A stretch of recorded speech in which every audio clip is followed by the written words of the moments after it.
Hey everybody, welcome to another DMVCBN Comic Book Club. I'm your host Freddie, coming to you live from Washington, D.C. Today is Friday, September 13th, 2024. We're here to discuss comic books, both new and old, print and digital. We are live on Zoom every weekend. Today is a Friday, sometimes on a Saturday. And I want to personally invite everyone listening to come join me on a future comic book club meeting. DMV CBN is not just a podcast, but it's a club. It's a place for you to meet new people and talk about what comic book media you are interested in. All are welcome. All right, so let's get into it. Today I'm joined by two awesome guests. Returning to the pod, we've got my friend Joe, Muscles in the Multiverse from YouTube and Threads, and also coming to us live from Maine. How are you doing today, Joe? I'm good. I'm good. Thanks for having me back. Glad you could be here. Yeah, I want to ask you, what books are on the top of your list this week? I only have two, and it was Ultimate Black Panther and then Uncanny X-Men. Excellent choices. Yep. Very cool. All right. And next, I'd like to introduce Claude, our first time video guest, our but returning text guest. So thanks for joining us today, Claude. How you doing, man? Doing good. Happy to be here. Finally able to hop on and have a face. And Yeah. for me this week, I also pretty lean week. Just got two titles, Uncanny as well, and Avengers Assemble. It's a first issue from Steve Orlando. Yeah, I got that one too. Very cool. Can you tell us where you're coming from today? Yes, I'm from Washington State, just outside of Seattle. So often going to like Emerald City Comic-Con. That a lot of cool stuff in this area.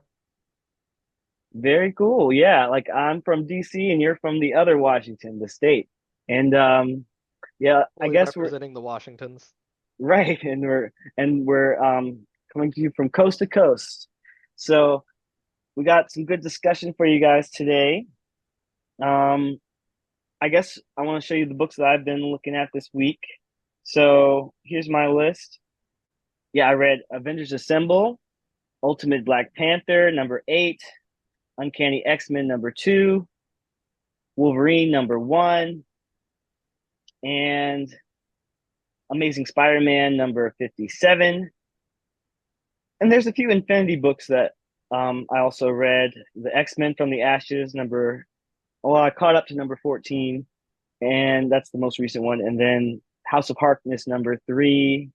And there's a new Infinity comic book called, I think it's called I Love Lockheed or something like that. Have you guys seen that one? Have not. Oh, it's called the Lovable Lockheed Infinity comic book. It's very cute. It's very short. It's like just a little fluff comic about Lockheed and like being the pet of the X-Men and what he gets up to at the X Mansion. So, before we dive into all the comics, let's talk about a little bit of news real quick. Unfortunately, this has been kind of a rough week for comic book fans and nerds across pop culture. We had a couple of losses. So first, I want to shout out James Earl Jones passed away earlier this week. Um, I think we all kind of have some familiarity with James Earl Jones. I know I grew up. I saw Lion King when I was 4, and I've seen Coming to America and Star Wars, and like in so many ways, people remember James Earl Jones as a father figure because he had some memorable roles being a father. As Mufasa, as Darth Vader, and also in other works as well. Um, do you guys have any familiarity with him? Do you guys watch any of his movies? For me, it would definitely be the Lion King angle. Just that as a kid, being that big booming voice, and then watching it when I'm older as like it's a father trying to instill a legacy. Like it's actually a really, yeah. Once I'm older and thinking about it in a different way, and then with like my daughter watching it and things like that, it just kind of recontextualized it. But yeah, that's for me. That's probably the role I'll think of for him. Definitely. Uh, like man, he did get to live a nice long life, so may he rest in peace, and our condolences to his family. Another passing that I want to mention is we lost John Cassaday this week. This was a real surprise because he died very young. I think he was 53. Um, I don't know the cause of death, but I'm not really digging into it to kind of like respect his privacy and his family's privacy. But yeah, I know for myself, like I have every issue of his astonishing X-Men run, and that was it had a big impact on me when I read that in the 2000s. And also, I've got, a hardcover of his Captain America run. That was some beautiful work that he did. Um, yeah, he was a great artist, and he will be missed. It's very tragic that he passed so young. Do you guys have any familiarity with his work? Not a ton. It would be the X-Men ones for me as well. Uh, but I kind of want to go back and do a reread, soak up all that good art. Uh, yeah. Yeah, he's got lots of work that he's well known for. He's also done Planetary. Um, what am I- he did a run. I'm trying to think of what it was, but you know, in his later days, he did a lot of covers, and um, I think people who have been online in the past year have kind of been aware that there's been a lot of criticism of his art, his more recent art before he passed, and nobody really knew, what he was going through, or if that was related to anything. But it's just a reminder that we all got to be kind, especially when we're talking about people. We don't know what they're going through. Like, yeah, I think like he will certainly be missed, and no one can take away his legacy on the comic book industry. So, R.I.P. John Cassaday. Um, but in lighter news, I do want to talk about the Venom trailer that dropped. Venom: The Last Dance. Did you guys watch this? I have not watched the trailer yet, actually, but Yeah, I've like been I hearing saw, yeah, things. Yeah. yeah. I saw it a yep. little bit. It was on my phone and like on a vertical, so like it was even smaller. And then I was also like at the gym just hanging out, so there's like music in the background, so it was kind of not the best The viewing absolute worst setup to view a experience. trailer. Yes, pretty much. Nice, nice. Well, I gotta ask, have you guys seen the other two Venoms? I have not. I actually haven't seen either of them either. See, It's I been only on saw my the to first watch one. for Yeah, so long, but right. haven't. It is tough to find the free time, and then it's one Mm-hmm. that like I think my wife would like. So I'm like, well, I want to wait till we're both home, and Mm-hmm. then just schedules. It hasn't happened yet, but I guess I need to watch them all real quick. Right? Maybe we should do a movie club There on you the go. Venom movies because I've only seen the first one and it's entertaining. I mean, we all give the Sony Marvel movies some flack, but you know, you gotta give them some credit for uh, you know, giving us as close to a traditional Eddie Brock Venom as they could, given the fact that there's no Spider-Man in these movies. Uh, Right? but It's like a very foundational building block that it's like, well, what is he like without that? And it's exactly. it always seemed a little contrived to me, but if they can make it work, then good on them. Like, It's very intriguing to me that I don't want to spoil anything, but there is a notable villain that's teased in the trailer. So go I check that saw out that. if you haven't seen it. But it relates to the Donny Cates run. I did read his run on, or like Donny Cates and Ryan Stegman. I read their run on Venom, and it was great. So if this movie catches any of that greatness, then it should be pretty entertaining. But don't get your hopes up because it is Sony. but, Right? but it might just be a fun time. I mean, I even Morbius, even Spider Woman, I had a good time watching them. I I won't was speak about to say, for that's everybody my else, question is how is Madam Web going to factor into this? right? As her web connects us all. Um, Exactly. She's gonna be the post credits cameo connecting the Sony right. Sinister Six. No, I don't. I wish. It, But it would be so wild. all right, so that's coming soon. I think that's coming in October. Is it really? Like, Yeah, yeah, wow. October 25th. Yeah, like Sony is crazy. They What dropped is Madam Web earlier Craven? this year. Craven's coming in December, I think. Craven's Um, December. Yeah, I'm unironically pretty interested in seeing Craven just because I want to know how they pull it off. That's it just looks like straight up action. When yeah. when I you was saw the yeah, trailer so recently, you're like, confused so it's just a on lot of fighting. yeah. I was so confused on the write up because they were like, was it animal loving anti-hero Craven? And I'm like, that is never what I would use to describe him. I was like, he's a poacher. What are you talking about? So I mean, right. obviously creative liberties, but we'll see what happens there. All right. One more piece of news. This kind of slipped under the radar, but maybe you guys have heard that Destin Daniel Cretton is in talks to direct Spider-Man 4, bringing back Tom Holland.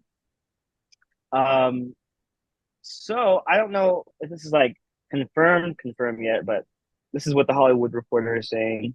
Um, I'm excited for it. I think he did a great job with Shang-Chi, and I'm also eagerly awaiting Shang-Chi 2 or whatever it morphs into. Maybe it'll be an Avengers movie. Who knows?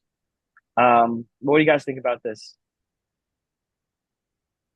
Yeah, I mean, I I like Shang-Chi was good. I enjoyed it. I mean, I don't really it's a at this solid point I pick. don't take Yeah. anything. Yeah, Yeah, I I just think wait it's a to good pick. till I it's think totally the confirmed.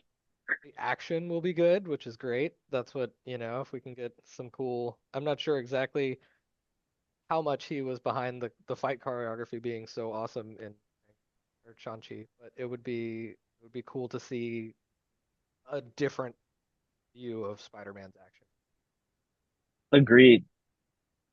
All right. Well, let's get into the books. Claude, would you like to pick our first featured book of discussion? We could start with one that we all did. 'Cause we Yeah. can all, yeah, let's hit up Uncanny.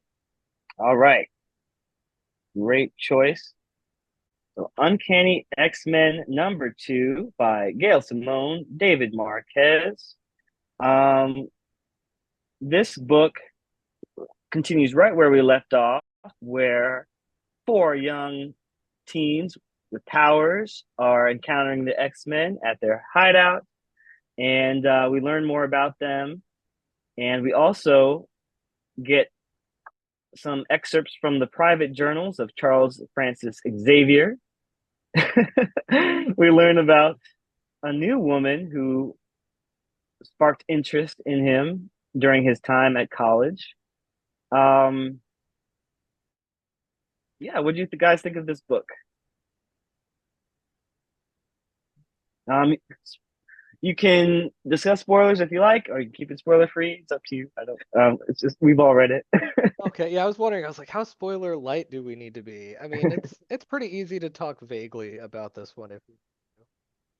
I liked it. To me, slightly less sharp than the first issue, but a lot of that is like we have to introduce a whole host of characters, and it's Hmm. introduction after introduction. But great designs.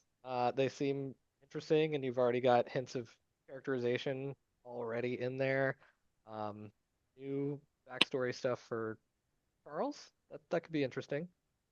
Um, and then yeah, the towards the end, showing a little more and setting up the villain arc in this seems pretty interesting. Especially Yeah. one character.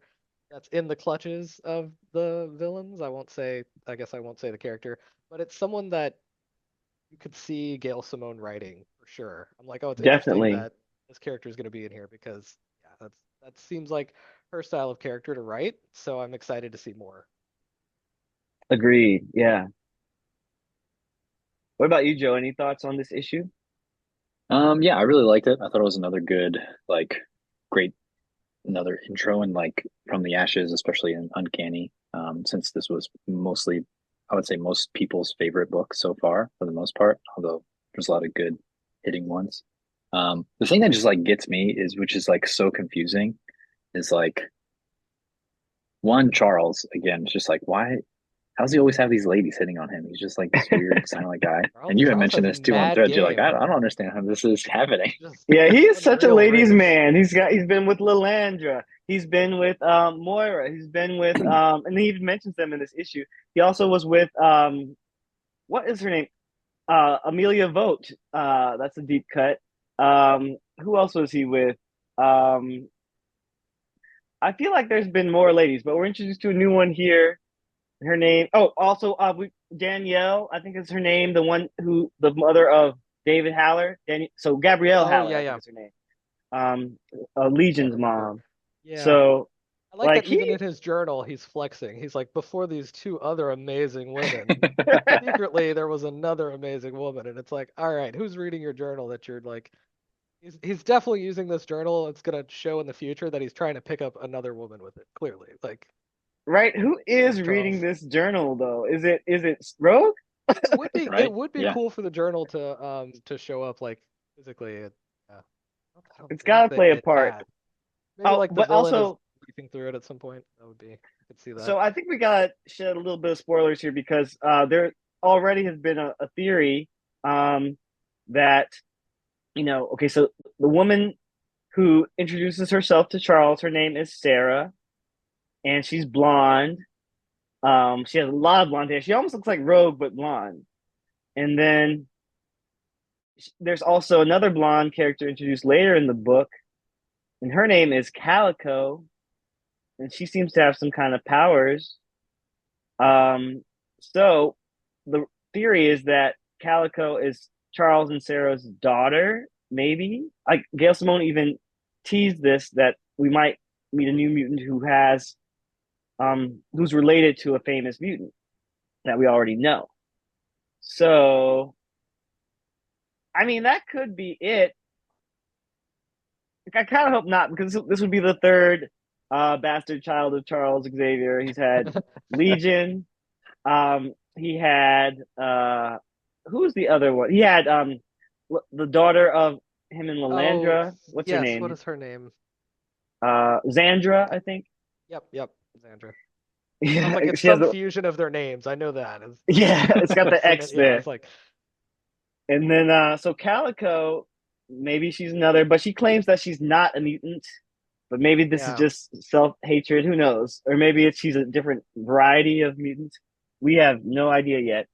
But she's yeah. I'm introduced with. wondering, it's gonna be Go like ahead. a mystical angle, like a magic thing. Because that takes me to Excalibur in the Krakoa era, where they were really trying to like mutants and magic together.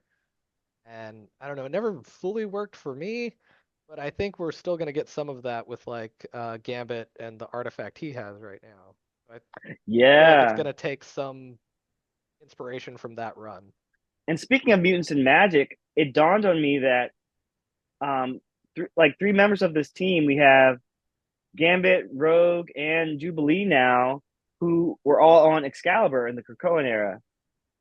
So they're reunited. I was so glad that Jubilee shows back up this issue. Like she can't be on the covers and like not be in the book. Like that drives me crazy. So um That was a great page of like her introduction. Oh yeah, it yeah, looked fantastic. Yeah. she's lighting up the night with her fireworks. And just Um in general, the art in this one is pretty spectacular. yeah, David Marquez is doing his thing.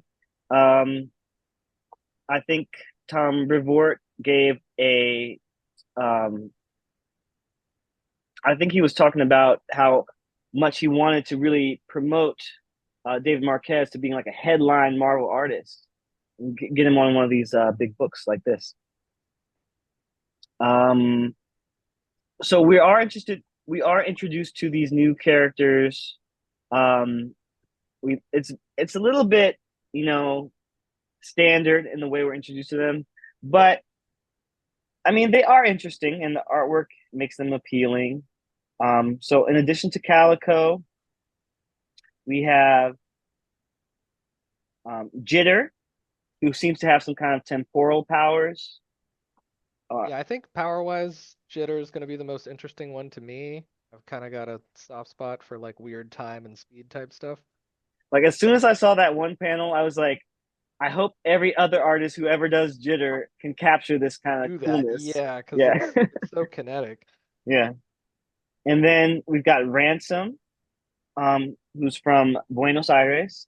So I should mention, like, they do mention where everyone's from. It's kind of funny because like it's all in one panel. They're like, "This is my name, and this is where I'm from," and Right? it's They're like, here's my card, here's my stat card right, that's in the back of the old books. Like, and it's super standard, but it's also very X-Men. Like I think back to Giant Size X-Men, where we're introduced to Storm, and we're introduced to Colossus and Nightcrawler from Germany, and Sunfire from Japan. Like everybody's there. You got Thunderbird, who's Native American. You got um, like it was very on the nose with its diversity and inclusion, and and for some reason people think X-Men has never been woke. I don't know. It's always been woke. But but the point is, we got Sophia Young, that's Jitter, and she's from Singapore.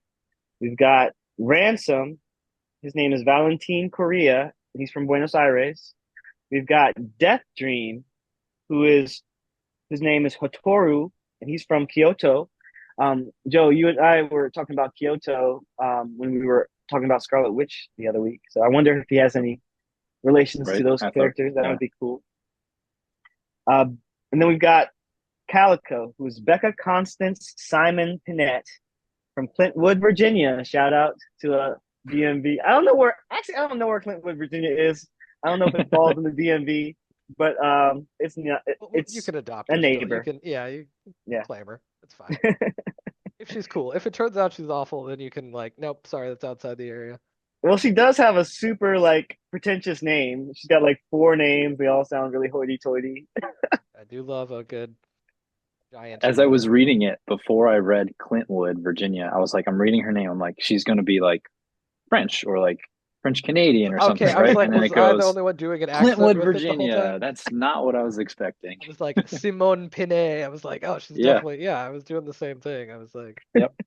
Bakwa. Nope. So she's also got some wild powers. She claims she's not a Yeah. mutant, but then all of a sudden her horse turns into Right. well, she and her horse turn into like a flaming angel, Yep. like radiating light. Um, like this is Yeah. the ultimate horse girl, isn't she? I like Yeah. that's who they're appealing to right now. Yep. And you know what? Good. Let's get them into comics too. Why not? Yeah, The cool, thing that cool. was like the most confusing to me, or just like an awkward transition, is like they appear out of the woods and they literally say that they need help. And then they're like, we're squaring off against you. We're going to Like, fight you. I'm like, you literally just asked for help. Yeah, and then after that, it's the same thing where they're like, we're literally coming to blows for no reason because we looked and this is in fact a Marvel book, so we will have conflict between our heroes. right. Yeah, And then, Jubilee shows up, hey guys, and they just start talking again. And I'm like, you were just punching each other. Like, it seemed like there was a weird transitional period that like Yeah. it could not fit in there. But it Yep. was, yeah, it I was a little agree. jarring to Yeah, me. like it It's That like, was. was the why are we It's probably my very. fighting? biggest hiccup of the Yeah, issue for Yeah. me. I was like, oh, they're just kind of like chatting it now. is the Marvel formula that heroes always have to fight before they team up. But I will say this issue did feel a little strange with just the pacing of it. Like if you need help, you should just say what the problem is right away. Like so then we can maybe help you. I don't know. Like there was all this confusion going on. They had time for introductions, but they didn't have time to say what the problem was. Yeah, it's like a weird speed bump issue. I feel like three Yeah. is gonna hit the ground running so hard because of that. It felt like Yeah. to me like as a writer, I know I would be like, I don't know how to do this little middle portion. that Hmm. makes it to the next part. But the next part's gonna be great, so I'm just gonna make it work.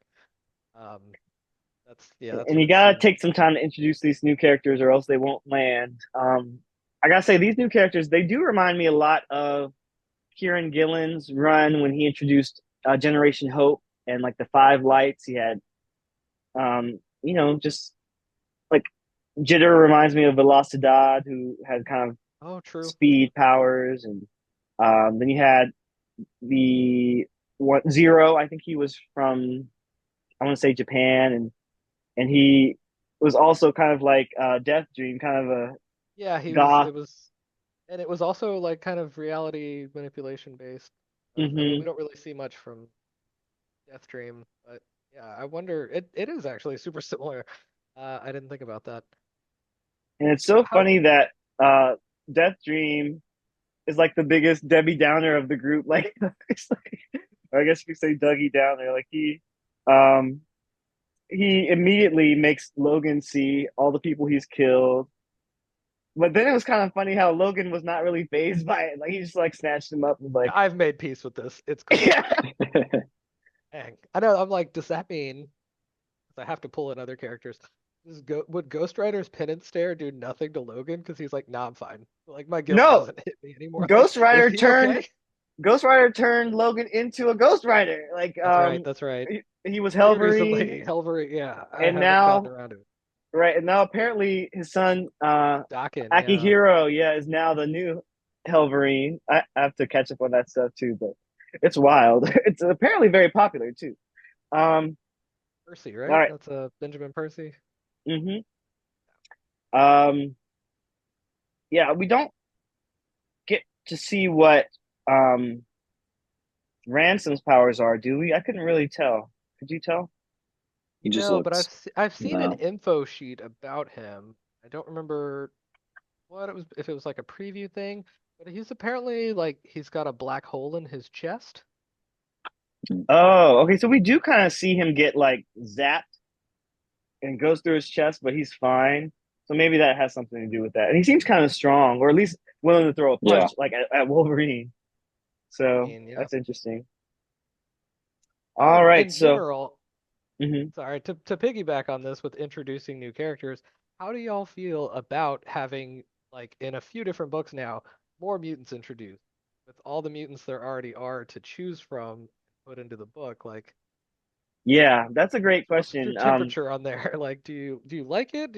I mean, I understand why each writer would want to be like, I want to put my stamp and make these characters Mhm. because I have a concept in mind. But I don't know. I'm the type of person that would be like, well, how can I use all these others that have barely been used? Yeah. Yeah. What are your thoughts? Well, Joe, how about you answer that first? Since you're kind of newer to the comics, I want to get your fresh Yeah. young take. That is a good question. To me, I think part of it is like almost everyone's still new. I think the hardest part is like some of these, I guess, like in the New Mutants kind of era, right? Like some of these um, characters I haven't even seen. Like I've heard of them, or I've never even like in Ultimate X-Men. Like I didn't know Armor, like Hisako, was a character already. Like I had no Hmm. idea. Hmm. I didn't know most of those characters were. Like I had no idea who Nico Minoru was and all this stuff, right? So it's like hopefully, I think the biggest thing is like Claude was saying, is like some of these characters, hopefully some of them just don't go to the wayside, and Yeah. just become forgotten. And I can understand why some do, right? They just either they don't get developed and they're just not fan favorites, and they're like, whatever, just let them go to the wayside, which I get. Um, but I also see the take of like Claude said too, is like I have this as the writer, I have this vision, and so now let's see what we can do with it, right? Depending on what it is. Also, too, I mean, we have all these in connection in just like X-Men, we have all these other potential mutants that are just going to start popping up that are, well past adolescent kind of age and seeing what happens. Yeah. Like, yeah, you made a lot of good points there, and I gotta agree that, it's it's good to have new characters from time to time. It does help the artists and the writers put their own stamp on the characters.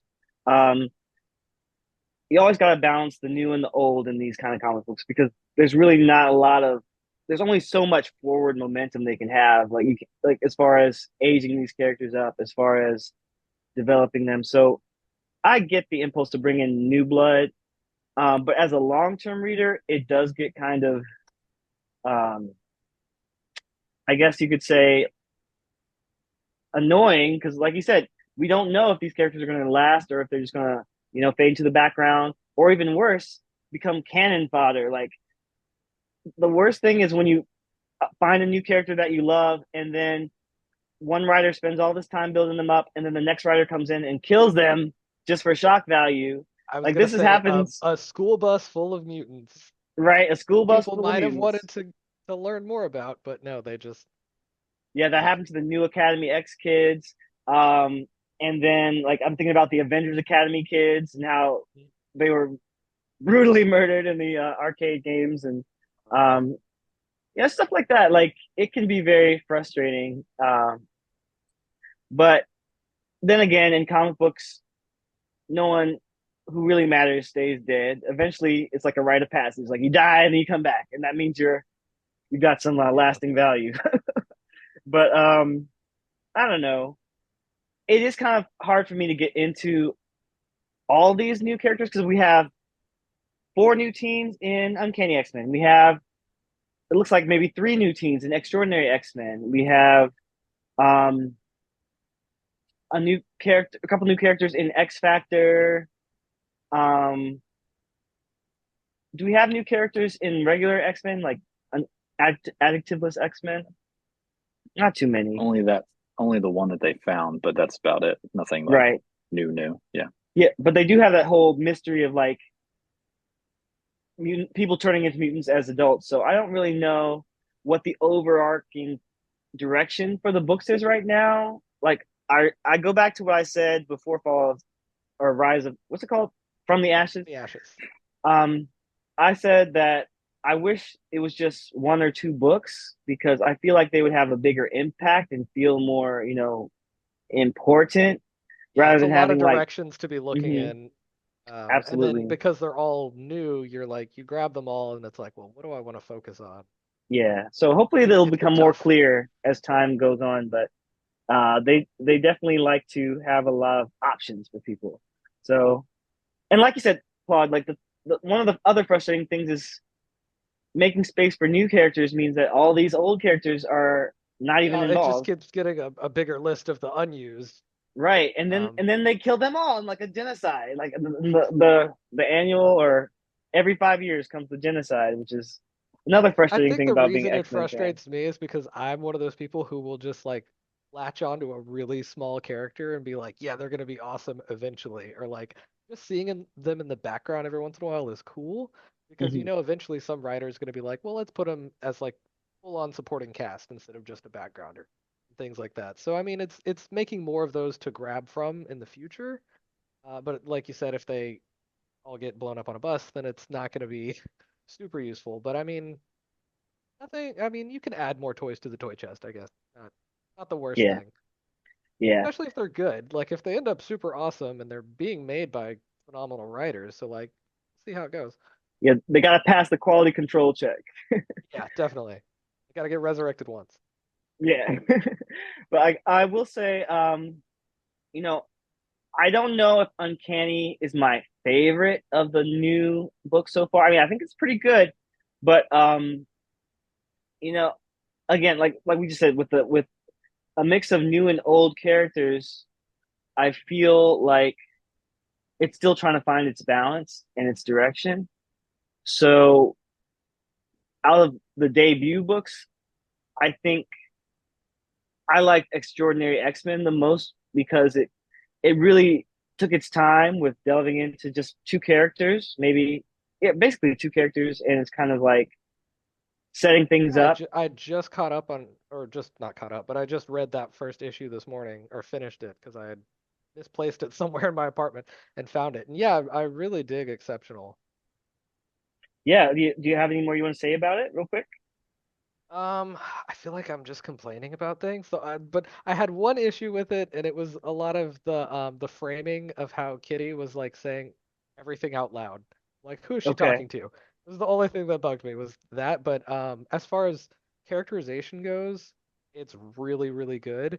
Um, yeah, really loving Eve Ewing on this one, and it's really looking at like the, talking about the changes from the Krakoa age. Like, it actually seems like it's really looking at what happened and like how things have changed and kind of the trauma of having this life torn away from you. And I think Kitty's like a really good focal point to look at that. And I am a big Emma fan, so yeah, I'm ready to see what's going on that side. And then the new character introduced seems pretty cool. Interested to see more of that power set and just personality. I like her grandma Yeah, she from was so Emily's cool in her life, few the few panels she had, and I, right? I and I really liked how Kitty and Bronze were just kind of like at Bronze. Okay, I opposite could not ends of remember the their. name. They Yeah, were at opposite ends of their experience, and they're just kind of meeting each other and kind of helping each other out to see yeah. things from a different perspective.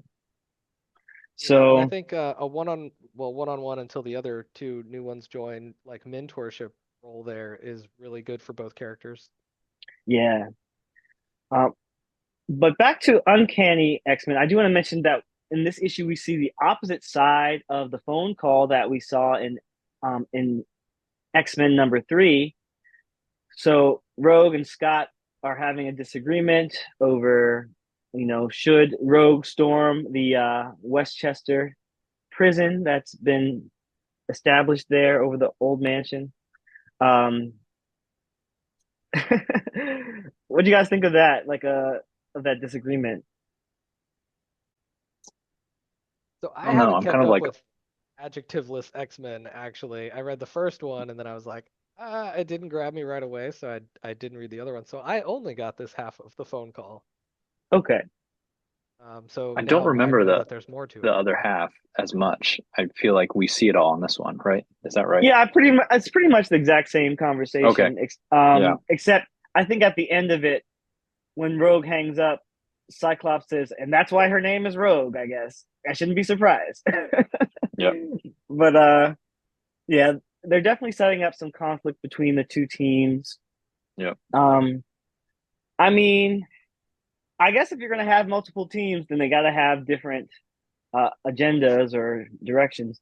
Um, I do want to just mention, while we're on the topic of X-Men, um, that there are some new Infinity comics that feature Magneto, because we've had 3 issues of adjectiveless X-Men, and I've been wanting to know why Magneto is old again. Why is he in a hover chair? Um, like last we saw him, he was young again, and he was just brought back to life. So I feel like we need to get some details, and we actually do get some details here. So, quick spoiler alert.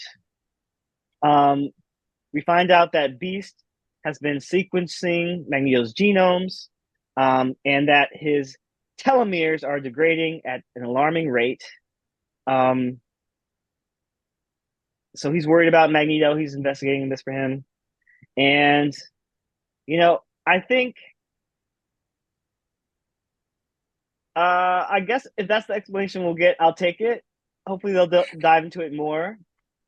But um, it's kind of weird how you get this important information in an Infinity comic book that I don't know if everyone is aware of this or needs to know this to read X-Men or what. But Yeah, I'm um, definitely gonna go play some catch up on the app after this Yeah. because yeah, I There's wasn't aware that that storyline was going on. They did the same thing with Alex Summers, like updating him before X hmm Factor they in did, the yeah. Infinity comics. Like I yeah. They appreciate even like did I was gonna say they even did something pretty significant with Charles for yeah, a they few did. issues that is like I think this should be in like the normal books. People should know this. Yeah, like this is what I love as a fan. I love the connective tissue. I love like the the nitty-gritty of characterization. Like I feel like the actual books get so caught up in plot and action.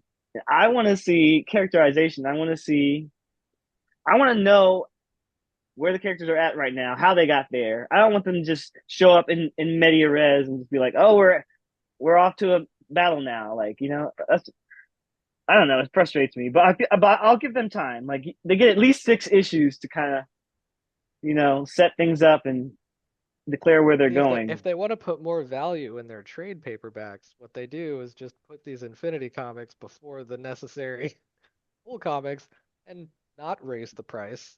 People would be very happy Exactly. with them for that, but um, Yeah. They should. that would I be my agreed. angle because I Yeah. mean they really are acting as like prequel stuff that Yeah. helps put everyone in their starting positions for the story. Hmm.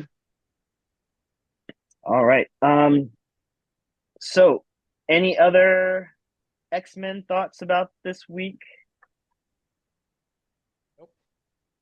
Well, I do want to mention that um, we did get a couple cool variant covers. I'm going to shout out this Jubilee cover because um, it made me happy that she's actually in the book, so she deserves a cool variant cover. Yeah, that's um, awesome. and then I also want to talk about Wolverine. Um, so you guys didn't read it this week yet, but I do want to recommend it to Wolverine fans. I'm not going to spoil anything. I'm just going to say, we've got a new team. We've got Saladin Ahmed and Martin Kokolo, and they tell a very um, good story about how Wolverine has been dealing with the fall of X. I mean, I'm not entirely sure where this takes place, but I feel like it takes place before X-Men #1. Um, I don't know. We'll find out. Maybe they need to let us know because this is confusing already. Um, but other than that, like the story itself is pretty focused, and we've got one villain. Um, I will say that the villain is a little annoying because it seems like all of Wolverine's villains just love to psychologically torture him, and they're just like very much murderers in the vein of like a saber tooth. Like we just saw that at the end of Wolverine's last book, and that's fine. I guess that's what he does. He's the best there is at what he does, and what he does is fight crazy villains who are just sicko murderers all the time. So that's why he's standing on a pile of bones right there. um, so here's some cool variants. We got Nightcrawler and Wolverine by Fernando Masafera. Got a cool Patrick Gleason cover. He's done a lot of these style of covers. They're kind of like silhouettes, but they're also just they have an interesting gimmick. Like I remember that Spider-Man one of my favorite Spider-Man covers, where it's all just his side profile and webs. So to see this one with the adamantium skeleton and the DNA helixes in the background, I think it's really cool. We get a classic John Romita Jr. homage cover. I think this is an homage to the Frank Miller cover from the past, and John Romita Jr. himself has done a great run on Wolverine, so I had to include this one in our little gallery here. And then, of course, we've got the Miko Suayan variant based off of the classic. Is it Silvestri? I think so. The cover from Uncanny way back in the day, which we saw in a recent movie that, obviously Deadpool Wolverine. All right. So, and then lastly, we've got Gabrielle Diotto. And this artist has been doing Wolverine covers for a long time. So it's interesting to see the artist come back and do another one here. And I just kind of like it. You get to see his villains, their heads on the, I don't know if that's a pike or a totem pole or what, but just kind of interesting. All right, so that's Wolverine. Um, let's talk about another book that um we read this week. Let's talk about Avengers Assemble. We've got a new Avengers mini series that came out this week by Steve Orlando, art by Corey Smith. Um, Claude, what were your thoughts on this book? So I made the mistake of reading a review, and now one of the things they said is like in my brain, which is that the characters introduced here or reintroduced because these are all Avengers we've seen before for the most part. We've seen all these characters, not all of them have been Avengers, but they said it perfectly, and it's the good and the bad of the issue is that these characters come across as like their platonic ideal versions of them. Yeah, Like yeah. they are as standard, this is what you expect. They're just showing you those things. So like their lines feel a little bit like wooden, kind of like it's like, yes, of course they say that. It feels natural, but also a little rote. Mm-hmm. But that being said, I love the cast. I think the Mm-hmm. conflict set up for this particular issue pretty good and resolved decently. And then what they're setting up is pretty interesting. So great cast. It looks good. Well written. The dialogue I feel like will improve as it goes. Steve Orlando is usually pretty great for that. I think this is literally just like, hey, these are the people that you think they are. They're going to act as you expect them to act, and this is us proving like this is still them, and this is how they're going to be. Um, yeah, it was good. Pretty good. I love that Hawkeye's in this. He's a big favorite, and then Wonder Man. Only thing I was sad about because this issue is very much like, hey, we put together a quick team during Blood Hunt. That was an interesting group and everything. I'm just sad that we don't have Hazmat and Quicksilver because I loved that team they put together. It was like Hercules, Hazmat, Kate Yeah. Bishop's Hawkeye. Yeah, that was a great lineup. And they kind of carried some of that forward here, but this feels like a book that they can add to the team at any point because the premise is we're going to have a big team and whoever's available will go deal with the crisis. Yeah, what does And he call that's it? Like an emergency squadron or something? yeah, it's Avengers again, but it stands for something at the end and I can't remember A the crisis acronym. response team. Yeah, Um, which my brain yeah. goes Crisis Protocol. Is this a shout out to the miniatures game? But yeah, that's what it feels like, and I think it's a good idea to have a book like this going because those characters that are kind of sidelined for a bit, if they're not up to anything else, toss them in this book just to keep them in the public consciousness, if nothing else. Yeah, And like I agree with a lot of what you're saying, and I do want to point out that um, well, I read a review where someone was very glad to see that this was not a MCU lineup, but when I look at it, I'm like, this is absolutely an MCU lineup. Like this is them yeah, teeing up the next Avengers. Like it's not like the first Avengers lineup from the MCU.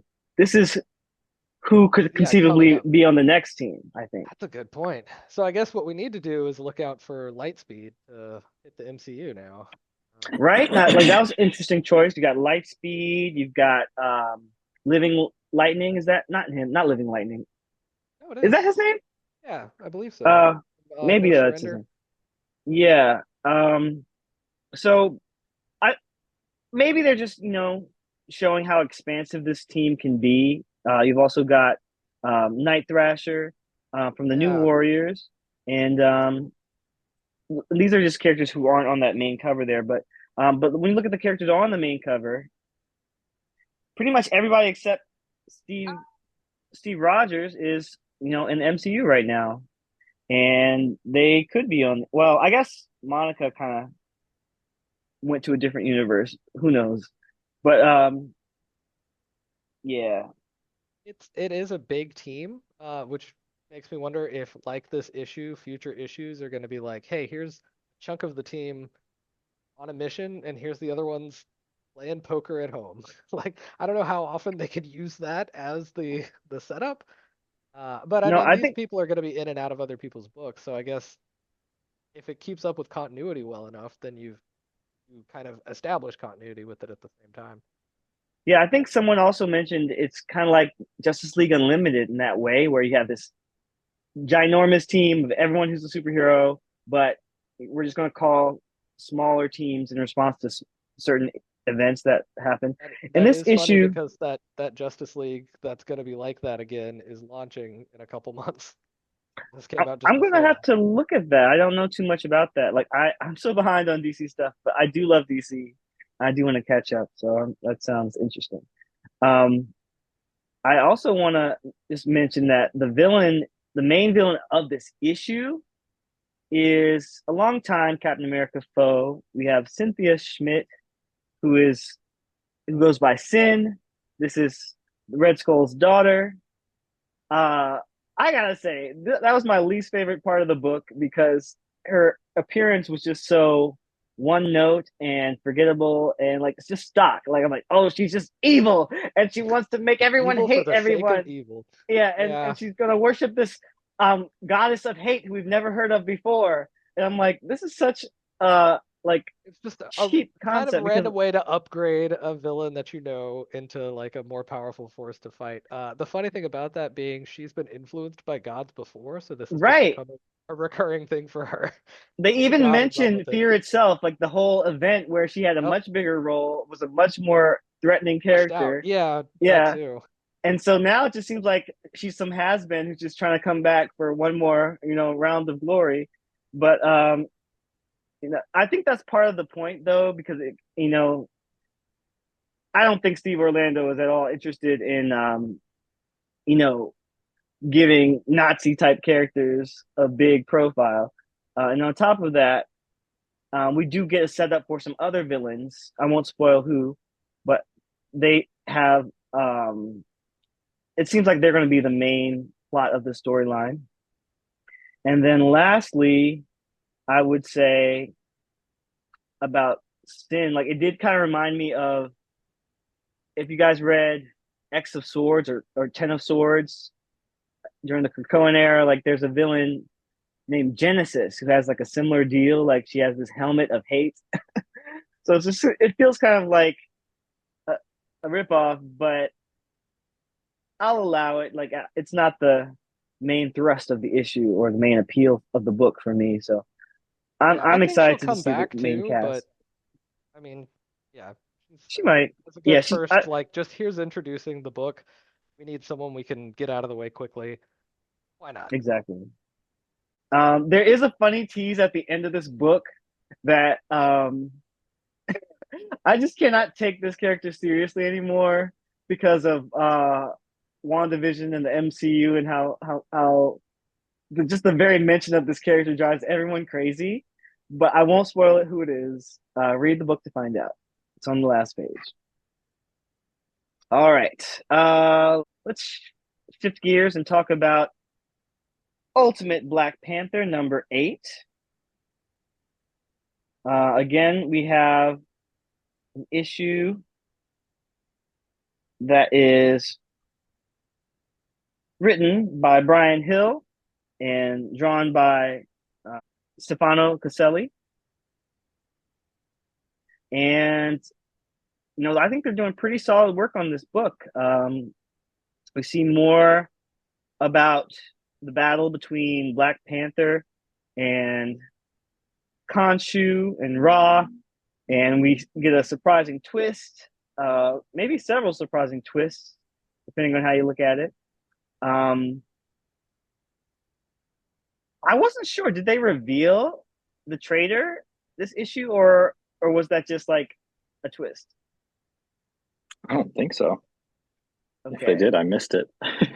All right. Yeah, I feel like there's still more to come on that because, like, yeah. What were your Yeah, I don't think so. takeaways on this issue? Um, I liked it. I think the two big reveals really are like the is obviously the biggest part of this. I felt like this isn't my favorite issue of Ultimate Black Panther that they put out so far out of the eight. It was just a lot of like, I guess you could call it a flashback almost of like Black Panther and the Dora Milaje going up against Rahan Khonshu's people. Um, And then obviously T'Challa gets hit with this unknown substance, basically. I forget if it has a name or not yet at this point. But then we see T'Challa back in Wakanda. He's woken up, and then he can do some stuff that we didn't know that he could do Yep. with said substance. And then there's a big character reveal at the end for the Ultimate Universe that we haven't seen yet. Yeah, But it's he goes interesting that unnamed, but I'm wondering if that's who we think it is, it's got to or if be. There's no or way if that's he's not. well, they're hinting that. Okay, so I'll just say, spoiler alert. They're hinting Sure. that it's Stephen Strange. Yep. But But he, right, is but not they, the Sorcerer Supreme. exactly. So that's why I'm wondering who Yeah. the Sorcerer Supreme is. Is it Wong? Is it someone else? Is it the? Is it what's her name? Who played the Ancient One in the movie? Oh, Oh, You know what I'm talking about, I the forget. bald Yeah, yeah, lady. Are they gonna yeah, bring her in here? Yeah, I don't know. I think I'm I, intrigued. I'm still following it. yeah. I want to see what happens next. I Yep. think it had a lot of great artwork and panels. Yep. Um, any other thoughts before we move on? I want to know who you think the person was that was like the inside agent for Ron Conchu, because now I'm like, Well, who is it? I still think it's Okoye. Like I thought that all You do. along. Um, her, She I seems did think suspicious. she's been kind of suspicious and kind of like on the outside of T'Challa's activity. Um, I did find it interesting that apparently there was a period of time in this issue where T'Challa was like laid out, and she said 7 days of you crying and screaming and me lying to everyone in Wakanda because I was scared you were going to die.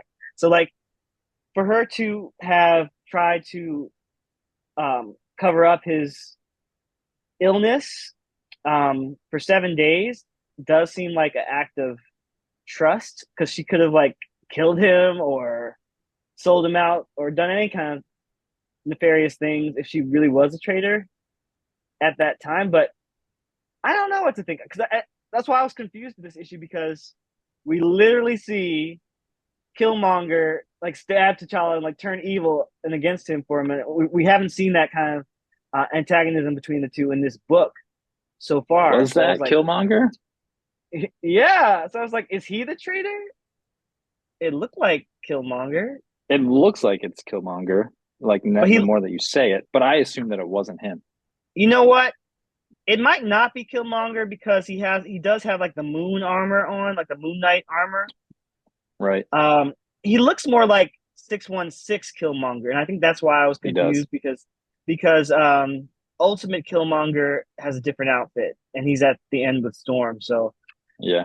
I okay, just that saw makes this sense, guy and I was like, that's a big dude. Whoever right? he's about to go up against the child. I was like, that's a big man. I But he does really look like thought Killmonger, but I wasn't under the impression that that was Killmonger. like when I first read it, I literally thought that was Killmonger. He got like some brainwashed or some kind of upgrade or something, and I just missed it. But The other but thing now we that's know like the truth. interesting too is like in the beginning where they show all of the characters in the story. Hmm. Um, the Vodou Khan lady, I forget her name. Yeah, Matron Imala. Matron Amala. Well, I guess Shuri isn't either, but like she's not in the story at all. Well, just not in this issue, but Right, yeah, right, it's right, weird. right. Yeah, it's weird to introduce a character and then not It's show weird them. that she's like in the front, like highlighted, and then she's not in Hmm. here. Um, Hmm. I'm just That really curious of like how he was able to do what he did with that like dagger, machete, whatever you want to call it. Um, yeah, that was like interesting. like how did he know that he could do that? Yeah, And isn't it it's the opposite. I'm under the impression it's that opposite material that's like counteracts vibranium. Yeah, right? it looks like it. Like whatever was in It's that. the green stuff, right? Hmm. Whatever the green stuff is. The green juice, it always gets you. The green stuff. Um, Yep. so basically, he just used the force. He was like, Yeah. like, and Interesting. I haven't read any of this series. It's one that I just missed at the beginning, and I'm like, I guess I'm gonna catch it in digital when it comes to limited. I'm obviously interested in the conflict here, given the giant Moon Knight Yeah. Yeah. yeah, poster. yeah, Um, like I would it's like doing to some know what's interesting going on here. things. Yeah, with It Moon is. Knight.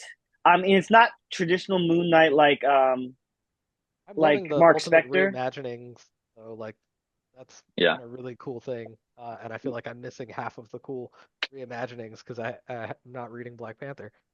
Well, I will say I think they've got some of the issues on Marvel Unlimited now, Yeah. and I also think that this will read better uh, in a trade or in a collection, Big or at time. least binge reading because um, yeah, it's a very, I guess you could say a slow burn mystery, but there's still lots of action. Um, so I think everyone who is reading it is just kind of wondering where this is all going. It has been kind of separate from the other Ultimate books, but it still has its ties.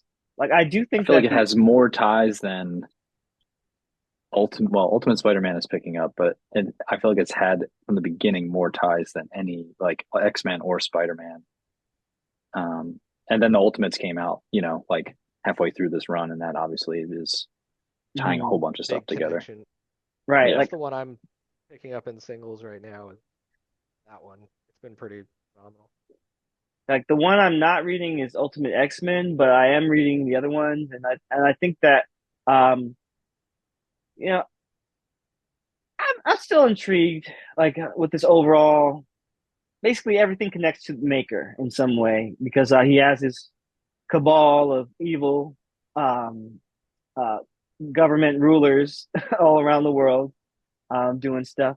So here we get to see the conflict in Africa, and I think that's an interesting setup. We don't often get to see T'Challa at odds with other African nations. It has happened before, but like I think this book runs the risk of uh, kind of globalizing Africa as like one continent and like because Ra and Khonshu are the rulers of Africa, like they're not really the ruler of any particular nation in Africa. Uh, Yeah, but that's I that's feel one weird thing about the Ultimate Universe. The new setup is like the countries that, as you know them, aren't existent for the most part. Like, yeah, yeah, that's the only I'm thing still that's kind wrapping of my head a around little that. weird. Yeah. But it is interesting. And we'll see where it goes. All right. I want to take a minute to just acknowledge your guys' t-shirts. You got some cool t-shirts. You got Marvel. Claude, you got a Marvel shirt. Can we see what else is there? All right. All right. And Joe, you've got the X-Men, love it. Very cool. So I'm actually not doing a Marvel t-shirt today. I've got my Scooby-Doo Mystery Machine shirt because I gotta tell you guys, I'm so excited for Scoobtober. I keep forgetting that it's September. I'm like, is it Scoobtober yet? Like, I just can't wait. So Scoobtober? I've Yeah. never What is heard of what is this term. Scoobtober? Please No. please bas- elaborate. basically, it's just the month of October. I know Cartoon Network and Boomerang they used to do Scoobtober where they just like have nonstop Scooby Doo cartoons all month Makes sense. long. I think they do it on YouTube now. With the passing of Cartoon Network, I don't know if it's going to be official this year, Oh um, yeah. but at the very least, I'm going to watch some Scooby Doo because So what is your favorite of the animated movies? oh my gosh, without I'm putting question, you on it the is. spot. No, I know the answer to this. It is Scooby Doo and the Witch's Ghost because as much as I Nice. love Scooby Doo Zombie Island, Witch's That's what I would Ghost go with. introduces Yeah. the Hex Girls. It has a cool Iconic. mystery. It has Tim Curry. Like it's just great. Uh, I I love need to that one. rewatch that one. But yeah, Yeah, that's do it. solid choice. I chose Zombie Island. I'm originally from Louisiana, so I also have to give it extra points for that. Gotcha.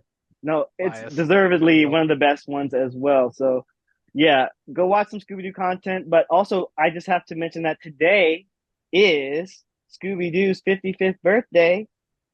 So we can get Scoobtober started a little early because it turns out that I'm just going to pull up the stats here because I had forgotten that September 13th, 1969 was the the first airing of Scooby-Doo, Where Are You on CBS. And Wow. now here we are 55 years later. There's still lots of Scooby-Doo stuff happening. Um, like there actually are Scooby-Doo comic books for those who aren't aware of I was that. about to, I'm looking Um, it up on DC Infinite right now. I'm like, I'll read some comics in his honor today. yeah, like if I can recommend any Scooby-Doo comic book, it would be the team up issue. I think like there was a lot of Scooby-Doo team ups, but like there's this one giant crossover where they basically enter the Scooby-Doo multiverse, and you get to kind of like see all of the Scooby characters and all their iterations. It's really cool. Um, That's awesome. yeah, so that's all I got to say about that. Good stuff. Good stuff. I was not aware of No. the importance of Scooby for this year. That's Right, like amazing. I'm a big Scooby fan. Like I don't get to talk about it a lot on the book club because it's not always like in the topic of discussion, but I did want to mention it today. If I can recommend two more Scooby Doo things, I would probably say check out. There was a recent one called Trick or Treat Scoob or something like that. Like it was this Halloween specific one, and I think this was notable for being like the first animated version of Velma being a lesbian or being bisexual or Oh, whatever. I heard about that Um, one. Yeah. so it was pretty good. Very funny. And then lastly, I'm not gonna recommend Velma. Don't watch that. It is not good. I Thanks. tried to watch it. Wasn't planning on it, but no, I for sure won't. But for one more good recommendation, I want to recommend the Scooby-Doo and Crypto 2 movie. If you like Superman, if you like superhero comic books, Scooby-Doo teams up with Batman and I don't know why. Crypto. Whenever you said crypto too, I was like, there's a Scooby-Doo about cryptocurrency, and I was like, not ready to handle that. And then I was like, wait, no, dogs. Uh, This is that fine. that would be terrible. We don't want Scooby Doo getting into crypto, but No. yeah, but I think it's on Max and digital. You can watch that one. It's pretty new. It's pretty good. It's got all the Nice. DC characters. It's crazy. All right, so any more comics on our list, guys? I think we talked about most of them. Yeah, none for this week. Piggybacking off of talking about DC, I just like re-upped my membership for DC Universe Infinite to read the comics. And they Nice. had as part of, if you do it as like the annual, you get a fancy comic, and you had a choice of two. I got the 30th Oh, I got anniversary the Death same of thing. Nice. Superman. Yeah, and it's Yes. pretty awesome. I thought it was going to be like a Let me go get my small, copy. like a Keep tiny talking. floppy. I thought it was just going to be like a single issue or like a Hmm. just a floppy. And I was like, no, this is a full on, like, pretty great for It's the thick. library kind of. Yeah, I'm about it. So I haven't looked at Here's it because I mine. just opened it yesterday. But yeah, that's cool. Yeah, The like that's other choice like. was, I think it was DC Metal. I think it was the Metal or something Hmm. like that. It was something that had the Batman Who Laughs on it, and I'm like, good. Um, but Yeah, the I'm Death not of really into Superman that classic, stuff, the metal stuff, but but how can you turn down the Death of Superman? Especially like and it's nice. I've It's a never nice actually read it, edition. so I need to get into it. Yeah, it's really Same. I was great like, oh, now edition. I gotta read it. So I flipped So through it a like little. It looks great. yeah, and I gotta say DC Universe Infinite, they're not doing everything right, but they're doing some things right. I got to read Plastic Man on there, and then I went and yeah, picked it up physically because I loved it so much last week. yeah. Like, did you get the Ultra subscription or the regular subscription? Ultra, Yeah, like I also do Ultra. I feel like it's worth it because you get comic books like a month after they come out way in print. faster actually Yeah, than even Unlimited. It's here. yeah. So it's faster than Marvel, and if you like comics, if you're gonna read it, it's worth the subscription, in my opinion. But my only complaint with them is just that the app is a little bit buggy still. Like I feel Yeah, like, the smart panels are not as clean as Marvel's. Like where if you want to zoom in, you just do the double click and it goes in. It's off. Like the orientation is off on the DC one a lot, so I have to like, yeah. But and then the overall user interface, it's just like I feel like they could tweak it or update it, yeah, it's got some but at stuff least with the like books trying are to look it there. up. Yeah, look up Hmm. specific authors or runs can be kind of tough. But Yeah, like they Unlimited used can also be that way. um DC used to do this thing where you could click on a book, and then when you get the book's information page, it would show you other books in the vicinity of that book. Like say you picked Batman 300. Um, you would see 301, 302, 304, 305, and it wouldn't start all the way back at one. But now I find that if I'm looking at a series with a lot of issues, I have to like scroll or just search specifically for that issue. But I can't really, it's hard to find, you know, a One thing that's linear nice, view. and I don't know if it's just Ultra that does this one, but you can like they have the collected graphic novel format, so you don't Yeah, have to do each issue or like potentially lose it. It's all together. I that stayed is up a way great too late feature. last night reading all of Superman Space Age.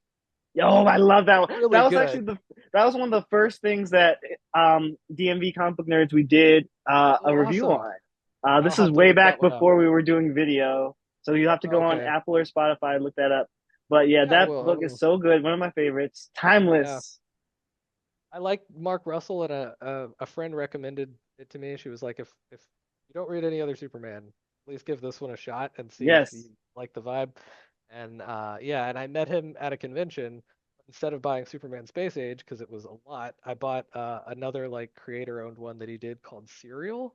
If you ever get a chance to read that one, do it. It's kind of hilarious. It's like if the breakfast cereals existed in the same universe and it was Game of Thrones. Oh my It's goodness. insane. Yeah, so So highly Captain recommend Crunch Serial. versus Toucan Sam. They're all in it. They're Count Chocula We're, is a major player. Like it's but Tony really the good. Tiger's gonna take him down. My money's on Tony. Has no reason being as good as it is. Blueberry, like it's yeah, it's amazing. That's funny. I haven't Serial, heard of that. Thanks for the Serial by Mark recommendation. Russell. All right. So and if you read Superman, let me know. I want to hear more of your takes after you've read all that.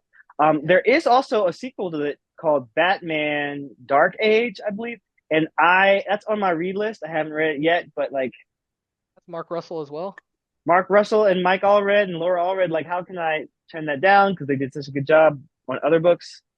Definitely gonna read that sooner or later. Mark Um, Russell currently on X Factor as well. I'm not as hot on that book, but it's uh I'm still giving it's it a not shot. yeah, it's After not reading his bad. author's note, I'm like, okay, I get the vibe he's going for. Yeah, So I'm it's gonna not keep bad. It's going just with like, it. but if I'm honest, I do kind of feel like as a long-term reader, my complaint about this From the Ashes era is that all this new stuff is just old stuff repackaged. Um, and See it. I see it. and and that's kind of like comic books in a nutshell. Like you got like you kind of expect that, but and hopefully it's gonna be great for new readers, but for old readers, it's just like, eh, Haven't I seen this with a different name? exactly. Hey, I've read So this. so we'll see. Hopefully, it'll establish its own kind of identity Yeah, that'd be great. in the long term. Um, all right. I do want to mention just a couple more books briefly, if you guys don't mind. Um, I read Amazing Spider-Man number 57. This book is getting near the end of Zeb Wells' run. Um, I do appreciate that we've got John Romita Jr. on this book. Like, I feel like that Watchmen meme where Dr. Manhattan is on Mars and he's like, it's 2000 and I'm reading Amazing Spider-Man and John Romita Jr. is the artist. It's 2024 and I'm reading Amazing Spider-Man and John Romita Yep. Jr. is the artist. Like, even some of the villains are from that run that he did with Straczynski, and like, I don't know. It gives me a lot of nostalgia because that was when I first started reading modern Spider-Man comic books and like picking them up. like the issues. And I think that John Romita Jr. like I know his style isn't for everybody, but I do think he's a legendary artist. I think he does some good work. Um, I think that he, he does some things very well. He does like stylistically, it might not be everyone's cup of tea, but like I just appreciate certain things about it. I appreciate that this cover is a scene that actually happened in the book. That's nice. Yeah. That can be a little frustrating when you get the bait and Yeah, switch covers. yeah. And on top of that, like he's just kind of like pretty steady. Like I admire that about like I don't know. I definitely recommend it if you've at all been following the Zeb Wells run or even going back to the Nick Spencer run because he's really like tying up a whole lot of threads that go back to Nick Spencer's runs on Amazing Spider-Man and Superior Foes of Spider-Man. So, Big fan of that one. Loved right? Superior Foes. So Yeah, good. really into that one. So like I will be one of the few cheerleaders for this book because there's only 3 issues left, and I do think Zeb Wells has done an admirable job. I know he's riled up like 75% of the fan base by introducing a love triangle with Peter, Paul, and Mary, but I'm the one person who thinks that's hilarious. Like, like I love just the throwback of Peter, Paul, and Mary as the triangle name, and I hope that they at least use the line robbing Peter to pay Paul at least PayPal, once in yeah, it. Like it's like all this the stuff, joke is yeah. there. Like it's yeah.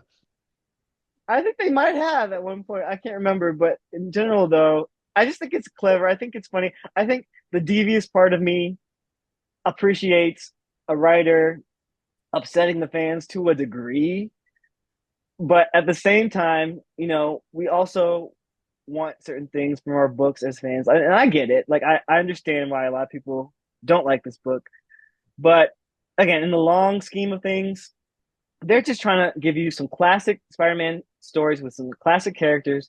And again, another strength of Zeb Wells, I think, is the fact that he really um, digs into the supporting cast. Like the supporting cast work is strong, even if you don't like what's going on with Peter. Everyone else he's chosen to be in this cast has like kind of, you know, they kind of proved why they're here, so to speak. Like you don't really miss anybody. At least I don't. I mean, there's other people who aren't here as much, but um, it's just you gotta have a good supporting cast when you're reading a Spider-Man or telling a Spider-Man story. So 3 more issues, and then we go on to the Joe Kelly run. So that should be interesting. Um, Joe, did you read House of Harkness #3? I started it and then Mhm. I was like falling asleep. It was like one of those things. I was like, Gotcha. oh, let me see if I can finish this before I fall asleep. And I was like, nah, this isn't gonna happen. So I That's all started right. it, but I have not finished it yet. No worries. Um, I did read it. I'll tell you. I mean, it's just kind of more of the same, but I mean, I if you like alt young take on Marvel's magic characters, you might enjoy this book or this Infinity comic, I should say, this scroller. I don't know what we're calling them, but yeah, it is kind of like we said before. It's kind of fun in a X-Men Evolution type of way. Speaking of X-Men Evolution, today is the day that uh, season 4, episode 3 aired back in 2003. Gosh, I feel old. So that was Target X featuring Wolverine and X-23. This was her second episode in history, the second time she ever appeared, and now look where she is on the big screen. Um, so if Joe, I need you to resume watching X-Men Evolution. I'm How working far on are it. you into it? There, How far are you into it? I finished the first season. Okay. I will say that Yeah. show started my love of Pietro. Yeah, That's where my Quicksilver fandom started, basically. same. I Agreed. was really into knowing who voice actors were and stuff, and he had the same voice actor as some characters from like anime that I liked. So I was like, okay, this is interesting. And then he's such like a jerk. Yeah. Love it. I just love it. He's the worst. So I'm Yeah, always no, trying I to am. grab anything with him now that I see it. Yeah, I've only finished the first season, and then summertime happened. It was just like hard to do, like talk about it some more. Any big And I'm now standout though, moments or characters that you liked from the first season? I'm trying to think. It was a big, just like intro to everything. I think the biggest thing Yeah. is like, and it does get revealed later, but it's when we were talking about it at one point, like they were bringing all of these characters in to like Westchester area or wherever they actually are, right? I forget the town. Um, Bayville. Bayville, that's right. Mayville High. So it's like so 90s. Yeah. It's a whole thing. So like 90s, 2000s. I was like, where are they keeping all of the like Brotherhood um characters? They're just like bring them in from like Texas and everywhere That's else. what I'm like, where are these that's people why you staying? you gotta watch season two and you'll find out, I think in like the first or second episode, like Okay. once you get into season two, it really starts to pick up, especially towards the end of season two. Like I think you'll be hooked for life Are you once gonna I'm finish not get that not and hooked. deeper into it. There's just too roll many into things. Wolverine and the No, X-Men? I understand. What were we saying, Claude? Yeah. Oh, are you gonna roll right into Wolverine and the X-Men after you watch?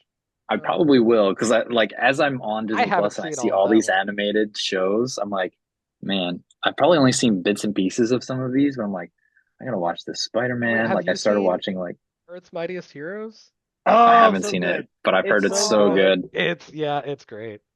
But Yeah. but, And but like let's because I've not been on like overwhelm it. reading, yeah, You're right. I'm You're right. already We're overwhelmed. drowning him in. Yeah, it's like you There's too gotta watch many all these things. things. No, yeah, there's I think so the much. biggest thing is like I'm watching them by myself for the most part. Not that my wife won't. She's more into like the live action stuff, which I get, right? Yeah, Like, that's how. Yeah. but like there's only so much that she'll want to watch with me. Mm. So it's And usually then me by myself, time and in I'm the like, day I too. don't Like, have like when does that time happen? Like this. Right. So I have been watching. This is my first time watching it. Is Daredevil, um, Ooh. and so like I've been watching it like after my wife and daughter leave, I've as I'm still like not eating seen the breakfast. final season of that one. I What? never watched season. Yeah, 3. Yeah, so like I'm on Why? like episode like 4 or 5 of Daredevil, and like literally I finished an episode this morning, like where he's about to get um Daredevil's about to get arrested. Like he like tracked down the Russian guy. Hmm. He's about to get arrested, and I'm like, and this is how it's going to end. I'm like, I need to watch the next like five Three Oh more. minutes yeah. to know what's going to It's a Yeah. happen. great show. Yes. Definitely one of my favorite Marvel It's really shows, good, period. Like so good. Yeah, not just in terms of MCU or Netflix, but like combined. Whole thing. yep, Yeah. I think it's very high quality. So hope you enjoy that.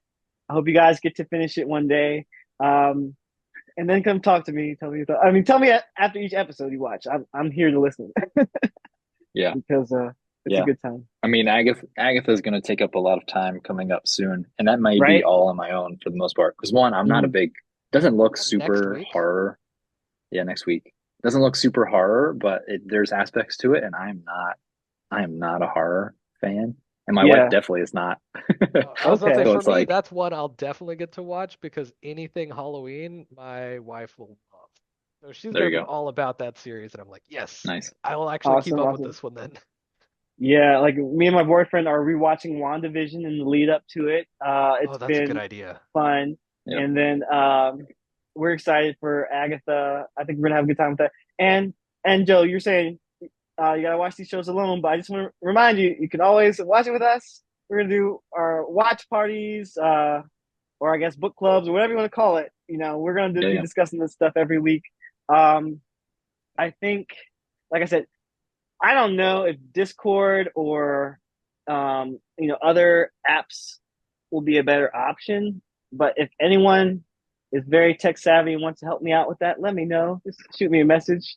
I'll figure it out. But uh, but at the very least, we'll be here on Zoom chatting it up. Um, and I think that's about it as far as stuff to talk about today. Did you guys have any other final books or shows or movies you want to touch on? Um, I will say I got it last week, but I wasn't here last week to force it on everyone. Um, Kid Venom.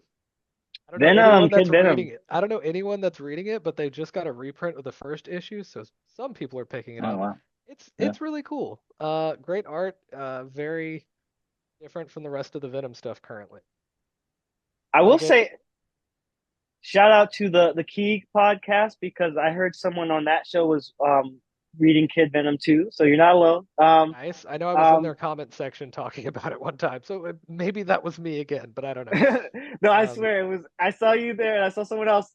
I think it might have been a different episode, but I think, um, yeah, like personally, I love that there's so many comic book podcasts and shows and everything out and YouTube channels out there right now where we're all just kind of like nerding out yeah, and it's great.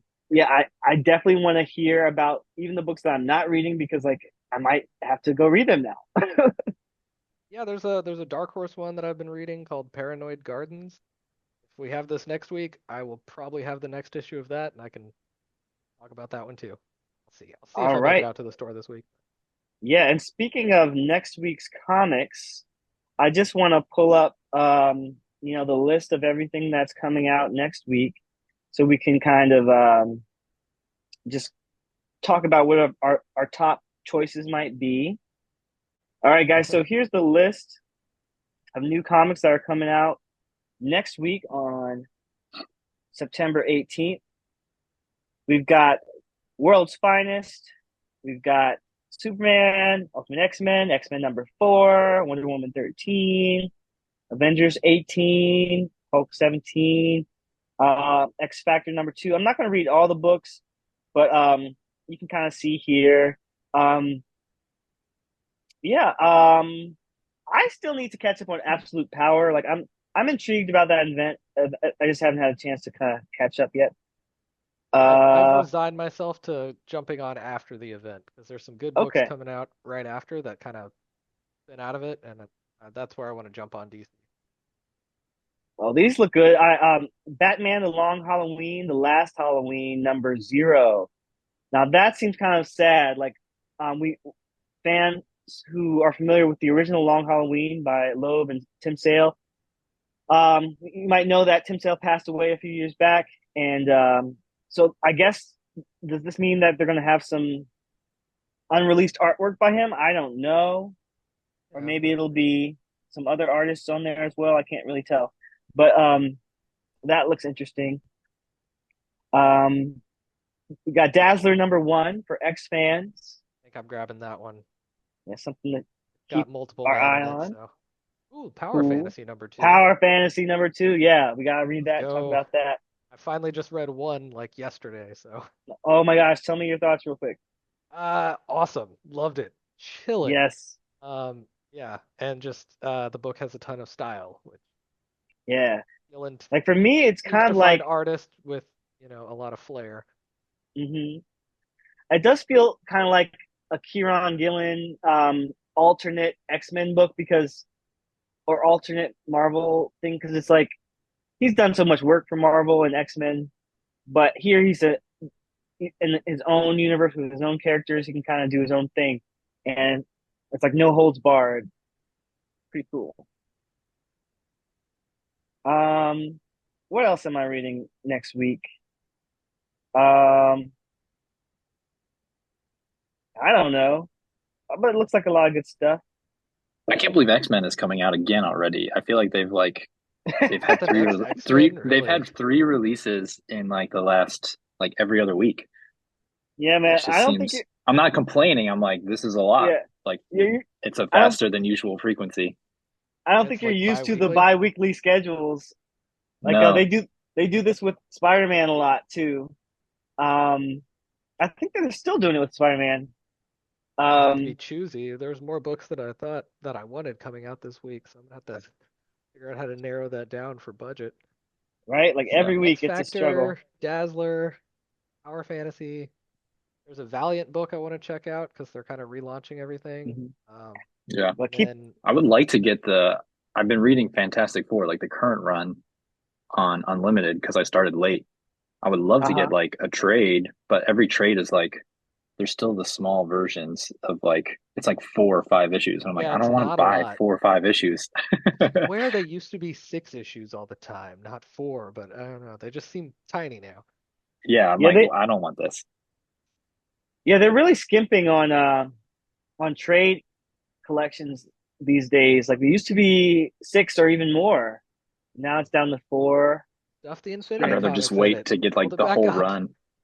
Yeah, or digital. like, A lot of people go digital because Yeah. it's just more cost yeah, effective. yeah, I'm about to read it on Unlimited. Like, I've read the Blood Hunt tie-ins and I read the first issue, but I want to keep reading from the beginning and just kind of catch up That because first issue I've is a missed good, out. really good one to grab you because yeah, I read that one a couple weeks ago. Ooh, Cool. yeah, just haven't got Like back that. to the rest of it. Yeah, it's been a while since I read it, but I think that one had Alicia, right? And Yeah, and the thing Ben. they were, yeah, Yeah. they were in that hotel and the they kept repeating and everything. I feel That like was that was a pretty cool. bold choice to like start the book without the Fantastic Four, like It Yeah, was a very interesting take to do it the first was. like four issues, really. Yeah, but separate them out. but what I've read so far, I do think the writing is very good and he gets to the heart of the characters. Um, I do want to mention just I'm still kind of struck from that Ultimates number 4 that we talked about. Was it last week? Fantastic. Like, Yeah. I that's said really kind of after sticking Fantastic with Four. me. And I always like to shout out books that are like sticking with me. Like, so far this year, I would say, Ultimates, um, Power Fantasy, um, the Resurrection of Magneto. Um, those have been some of my like top books this year, and even some there. I would even shout out some Batman in there by Chip Zdarsky, but like, um, I have to like figure out which parts I would recommend the most. But anyway, the point is, um, I kind of lost track of what I was saying. Um, what book was I talking about? Oh, you were talking about Ultimates 4. You were talking about Ultimate Yeah, Four. last Ultimate week. Thank Four. you. Yeah, like, I don't know, man. Like, uh, I don't know if it's just because there's new hype around Doom, or if it's just that well written and drawn, or I mean, I I wouldn't be surprised if that one issue wins some awards, but I mean, you even the know, one just before that, three was was also great too. really Yeah. Yeah, 3 good. was Yeah, great. I was a I'm little hyped lukewarm for on the 1 and 2, Hawkeye. but even one That's and what two I'm ready weren't for. bad. Yeah, Hawkeye. That's No. what I'm looking forward to. I think we have a new Hawkeye Native American character. It looks like I'm very excited to Fantastic see that take. design. Yeah. Yeah. Yeah. Um. I mean, I'm a big Doom fan, but I'm really curious to know who said it. It was Denise Camp or whoever it was like, this is going to play, or like they're hinting at the MCU stuff. And I'm like, I'm trying to wrap my head around what that would be. Cause I'm like, Yeah. how is this going to work? It How's this was going to Denise play Camp in? himself on Twitter. I think there is a chance he was just saying that to get eyes on the book and to hop on the You speculation know what? train. More Probably. power to him. If it works, Hey, good. You know what? Get but that hey, bag. yeah. but who knows? Maybe they might incorporate some of this storyline into it. Like, I think I'm not really hyped for Robert Downey Jr. coming back as Doom, but I am. I would be so hyped if they bring back what's his name to play the Maker from Oh, they the keep talking about that. reboot. Yeah. What's his name? The Yeah. guy. Not Mr. Yeah. Miles Possible. Teller. Yeah. Yeah, Yeah. Miles Yeah. Teller. Miles Teller. Thank you. Everything is like I thought you were talking about original Reed, like from the movie before the ones before that. I'm like, no. oh, Oh, that I mean, they I could thought bring he him was back fine, too. but yeah, In fact, I feel like they should have brought him back for Multiverse of Madness and the just John get the full council of Krasinski. Reeds for a second. It Yeah, always like I works think that so would well be to fun put a to room see. full of the same guy. Everyone loves that. like, I wasn't mad at the John Krasinski cameo, but I think having Yoan Grufford come back, that would have been, like, the icing on the cake. With you already had Patrick Stewart, you already had um who else was in that movie? I guess the Black Bolt, Black Bolt. Anson Yeah. Mount. Answer. So they should. Anyway, that's old news. But I'm like, how, yeah, I'm wondering if it was just like a PR marketing tactic to get people to look at the book, or if it was like, if there is some sort of way. But I feel like he wouldn't really know how they're Yeah, going to it's do anything with Doom. I mean, who knows? But they're like, definitely not like honestly, asking the writer like, "Hey, we're casting Robert Downey Jr." Like they didn't go to camp to no. ask him. well, Like, here's the thing. Like, I feel like sometimes Marvel does include actual Marvel writers and artists in the development of their shows and movies. Like we've had Zeb Wells. I think he was in like he wrote for She-Hulk and Cody Ziegler. They both were on She-Hulk. And Oh, I didn't realize Ziggler helped with She-Hulk. That's cool. and then also but here's the problem. I think who was it that was on Quantumania? Was it like Jeff um whoever the writer was for Quantumania was a Marvel writer, Oh, is but that it did, but it Loveness? kind Is of that Jeff bombed. Loveness? I think it might That have sounds right. been. I think because it bombed, I think the big wigs are kind of like, we Oh, we don't don't know want them about involved comic anymore. book Yeah. writers. Yeah. So we'll see. But I kind of think it only makes sense to like bring in people who are telling successful stories to I help would make these hope. movies great. But Yeah. who knows? Um, all right. So I think that's about it for today's show. Actually, right now I'm just looking up the writer just to make sure because I wanna shout him out because The right name. Yeah. I it, think you're right. I think it's it was Loveless. Jeff Loveness and what did he Get write though? I myself remember remembered. he wrote something for the comics. He's You guys done remember? a few like short runs. I know I've read one of his. Also, Um, he writes for Rick and Morty. mhm. Uh, Yep. He's done a lot of DC work, but I feel like he's done some Marvel stuff. I just can't think of it really. But apparently he did like Nova and Groot that that him on the and Nova series that was Rich and New Nova together. I think so, yeah. Oh, I didn't realize that was him. I've read that one. Okay. Well, I guess just the point is like I kind of would like to see more Marvel writers in on the movie stuff, but I don't think it was his fault that Quantumania bombed. What do you guys think? Yeah, I don't think it. That had a I lot don't of think cooks in the so. kitchen too. Like, I mean, I liked I didn't mind the movie. It's not like the best MCU movie that there was, but like in my opinion, I don't think it was terrible. Like a lot of people complained about like Kang getting overrun by ants, and it's just like That was just one, this it's a version of movie, and Kang. it's just this version that we supposedly don't even know if it's the ultimate Kang, right? Like I was super Yeah. excited for Jonathan Majors and the whole Kang thing. I think I he's an actually amazing liked his actor. portrayal of Kang better there than in the Loki show. Loki. That was just my opinion. But Yeah, I think the scandal that he got into soon after is what kind of soured people on the yeah, that movie. really that really messed some stuff up. Yeah. No doubt, no I doubt. also do think that it started to get very convoluted when they brought Hmm. in like Kang and then what they were going to do. It just seemed like things were just like all over the place. And they're like, I don't know what we're going to do right now. And obviously they're like, we just need to end this whole saga and move on. Which is kind of funny because I feel like my one big complaint about that movie is that I mean I hate to complain about this, but I just kind of feel like I thought when I was watching it that Hank Pym, Michael Douglas's character, was going to die, and he didn't die. And usually I'm happy when characters I like don't die, but in this case, I felt like it was like a heroic way for the you send him off.